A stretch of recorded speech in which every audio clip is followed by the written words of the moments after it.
தம்பி வந்து கோயில் புத்தாண்டை முன்னிட்டு புத்தாண்டுக்கு புது கோயில் ஆக்கணும்னு இருக்க டைல்ஸ் எல்லாம் தேய்ச்சி கழுவிட்டு இருக்காரு. தம்பி பயங்கரமான விலையா இருக்கே, என்னப்பா தம்பி தண்ணியை மேலே ஊற்றுற பக்கத்தில் இருந்தா?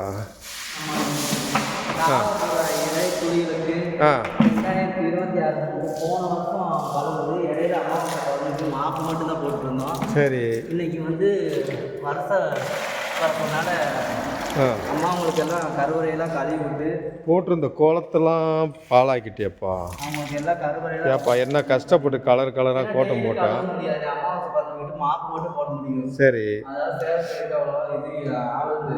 அதனால மாப்பு மட்டும் போட்டு நம்ம இந்த மாதிரி வருஷத்துல ஒரு நாள் கழுவி விட்டு அம்மாவங்களுக்கு இன்னைக்கு நைட்டு பூஜை இருக்கு. வருஷத்துல ஒரு நாள் கழுவுறது நீ? நாங்களாம் மாசம் மாசம் கழுவித்தான் தம்பி இருக்கோம். அதுக்காக உடனே புட்டு எங்க பக்கம் போட்டு விட்டுறாத. சரிங்கண்ணே, சரிங்கண்ணே. குக்கிய போட்டு நீங்க கழுவுவீங்கன்னு எனக்கு தெரியுது. அம்மாவங்கள கழுவு ஒரு மாதிரி தண்ணி ஊற்ற மாட்டோம். நாங்கள் கொஞ்சமாக கழுவுனாலும் சிறப்பாக கழுவுவோம். அதை சொல்லி ரொம்ப நன்றிண்ணே, ரொம்ப நன்றி. பார்த்தியா பேச்சு வாக்கில் இப்படி சொல்கிறியான்னு?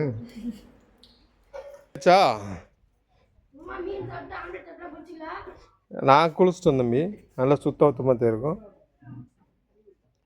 என்ன விளக்கு கழுவுற முன்னாடி நெளிச்சு வச்சுருக்கேன் இங்கே?